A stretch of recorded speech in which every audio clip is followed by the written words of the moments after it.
નમસ્કાર દોસ્તો, હું મારા જીવનમાં બનેલી એક ઘટના તમને સંભળાવીની છું. હું એક આઈટી કંપનીમાં કામ કરતી હતી. તે સમયે મારી ઉંમર 24 વર્ષની હતી. હું દેખાવમાં ખૂબ સુંદર સીધી સાદી છોકરી અને હજુ પણ સિંગલ હતી. હું ખૂબ સાદી રીતે રહેતી હતી. અમારી ઓફિસની બાકી છોકરીઓ ઘણી સ્ટાઇલથી રહેતી હતી, પણ મને સાદગી પસંદ હતી. એ છોકરીઓ જીન્સ ટોપ પહેરતી હતી, હોઠ પર લિપસ્ટિક લગાવતી હતી, વાળને કલર કરતી હતી, પણ મને આ બધું પસંદ ન હતું. હું સાદા ડ્રેસ પહેરતી હતી, વાળમાં વેણી બાંધતી હતી, ક્યારેક ખુલ્લા વાળ પણ રાખતી હતી. હું ગોરી હતી, મારી ઊંચાઈ ઠીકઠાક હતી અને શરીર પણ પાતળું દબળું હતું. મારા ઘરની આર્થિક સ્થિતિ નબળી હતી, તેથી મેં કામ પર ધ્યાન આપ્યું. મા બાપના સહયોગથી મેં મારો અભ્યાસ પૂરો કર્યો અને મને એક સારી આઈટી કંપનીમાં નોકરી મળી ગઈ.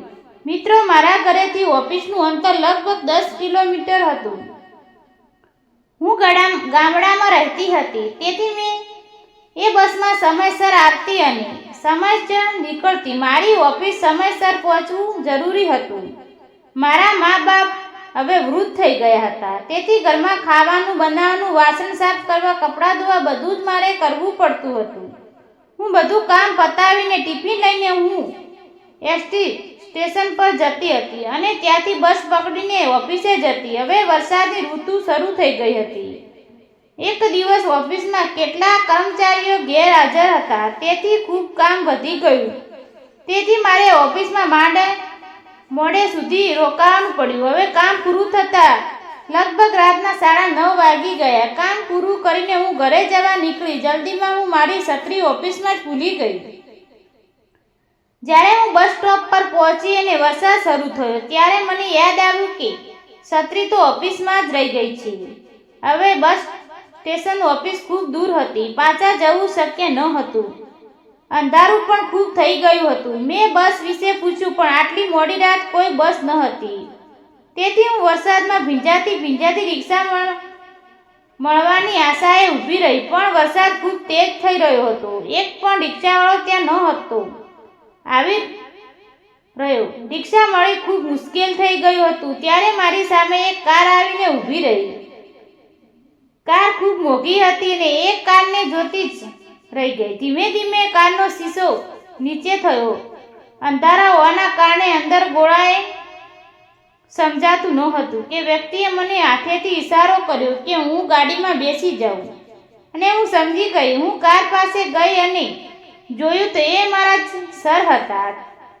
તે મારાથી 3-4 વર્ષ મોટા હશે. તે મારાથી ઊંચી પોસ્ટ પર કામ કરતા હતા. અમારી માત્ર થોડી ઓળખાણ હતી. સર દેખાવમાં સ્માર્ટ, હેન્ડસમ અને ખૂબ સમજદાર હતા. તેમની લાઈફસ્ટાઈલ ખૂબ વ્યવસ્થિત હતી. તેણે મને અંદર બેસવાનું કહ્યું. હું અંદર બેસી ગઈ. મને થોડો સંકોચ થઈ ગયો હતો, પણ રિક્ષા નહોતી મળી રહી, તેથી હું મજબૂરી મારે કારમાં બેસવું પડ્યું. હું વરસાદમાં પૂરેપૂરી ભીંજાઈ ચૂકી હતી. સરે કારમાં એક સુંદર રોમેન્ટિક ગીત લગાવ્યું હતું. હું પણ તે સાંભળવાની કોશિશ કરી રહી હતી, પણ કંઈ બોલતી ન હતી. સર શીશામાંથી મારી તરફ જોઈ રહ્યા હતા, પણ હું નીચે જોઈ રહી હતી. મને કંઈ સમજાતું ન હતું. આમ જ અમે 4 કિલોમીટર આગળ વધ્યા. આગળ એને એક નાળું રસ્તા પરથી વહેતું હતું, કારણ કે વરસાદ ખૂબ વધારે થઈ ગયો હતો, જાણે વાદળ ફાટી ગયું હોય.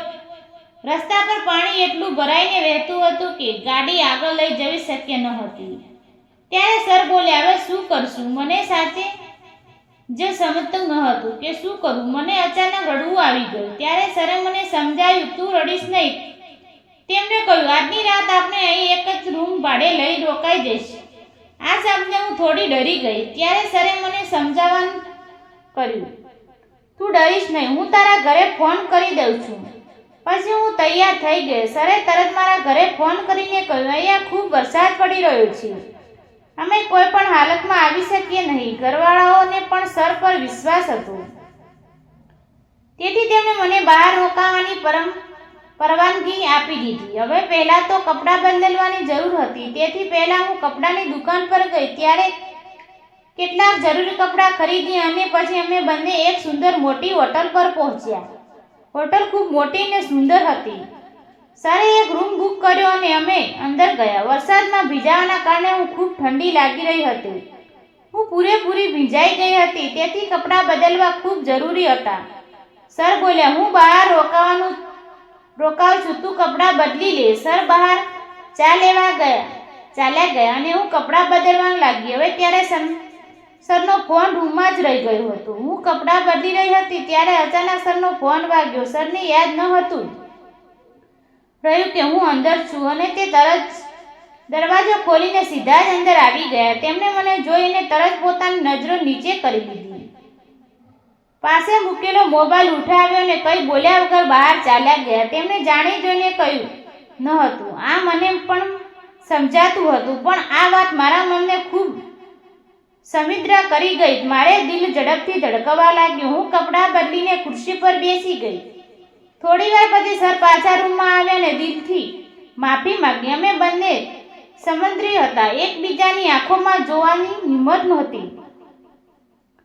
થોડી વાર પછી હું બહાર આવી. સરે કપડાં બદલ્યા. પછી અમે ગરમ કોફી મંગાવી. અમે બંને શાંત હતા, કંઈ બોલતા ન હતા. થોડી વાર પછી કોફી આવીને કોફી પીતા પીતા અમે ધીમે ધીમે વાતો કરવા લાગ્યા. અમારી વચ્ચે ઝીકસ ઓછી થઈ ગઈ. બંને દિલ ખોલીને વાત કરવા લાગ્યા, હસવા લાગ્યા. અમે બંને એકબીજા વિશે જાણવા લાગ્યા. વાસ્તવમાં સરના પણ લગ્ન થયા ન હતા, તે પણ જવાન હતા. તે અમારી ઘરના હતા. પછી અમે ખાવાનું મંગાવ્યું. હોટલનું ખાવાનું ખૂબ સ્વાદિષ્ટ હતું.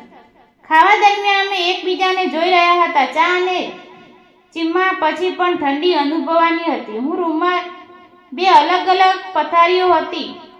અમે એકબીજાને ગુડ નાઇટ કહીને સુવા ચાલ્યા ગયા. રાતના લગભગ 11:30 વાગી ગયા હતા, પણ ઊંઘ ન આવતી હતી.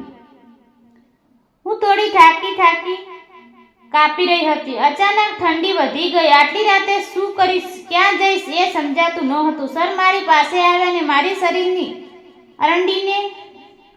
અંડીને જોયું, પણ તાવ ન હતો. બસ ઠંડી ખૂબ વધારે લાગી રહી હતી. સવારે અમે લગભગ 8:30 વાગે ઉઠ્યા. રાતે અમારાથી પણ અજાણા એક ભૂલ થઈ ગઈ હતી. હવે આગળ શું કરવું આ સમજાતું ન હતું. હું રડવા લાગી. સરે મને સમજાવ્યું અને મને ઘરે મોકલી દીધી. હું એ દિવસ ઓફિસ પણ ન ગઈ. સરને ખૂબ ખરાબ લાગી રહ્યું હતું. તે વારંવાર ફોન કરી રહ્યા હતા, પણ હું ફોન નહોતી ઉઠાવતી. ઘણો કોલ્સ આવ્યા. પછી મેં ફોન ઉઠાવ્યો. તેમણે કહ્યું, મારે તારી સાથે કંઈક વાત કરવી છે. શું તું મને મળી શકો છો? તો થોડા વિચાર પછી મેં નક્કી કર્યું કે મળ્યા વગર કોઈ રસ્તો નહીં નીકળે. અમે એક હોટલમાં મળ્યા. સર બોલ્યા, મને તું ખૂબ પસંદ છે. ઓફિસમાં રહેતા હું હંમેશા તને જોતો જ રહેતો. તારા કાળા ઘટાદાર વાળ, તારું પાતો દુબે શરીર, ગોળા રંગ, તારી દરેક વાત મને પોતાની તરફ ખેંચતી હતી. એ દિવસે આરામથી જે ભૂલ થઈ ગઈ તે સુધારવાનો મોકો મને આપ. શું તું મારી સાથે લગ્ન કરીશ? આ સાંભળીને મને ખુશીની રડવું આવી ગયું. મેં તેને પ્રેમથી ગળે લગાવી લીધા. કેટલીક વાર સુધી હું તેમની લાગણીઓમાં ખોવાઈ રહી. ત્રીજા દિવસે તે મારા ઘરે આવ્યા. મારા માતા પિતા સાથે મળ્યા. તેમણે પૂરી વાત કરીને મારા માટે લગ્નનો પ્રસન્નતા મૂક્યો. તે મોટા ઘરના હતા અને ખૂબ સાદા પરિવારના હતા. તો પણ તે પોતાની ભૂલ સુધારવા માંગતા હતા. અને સાચું કહું તો અમે બંને એકબીજાને પ્રેમ કરવા લાગ્યા હતા. અમારા પરિવારવાળાઓએ પણ હા કહી દીધી. અમે 2 મહિના જ અમારા લગ્ન થઈ ગયા. હવે અમે ખૂબ ખુશ છીએ.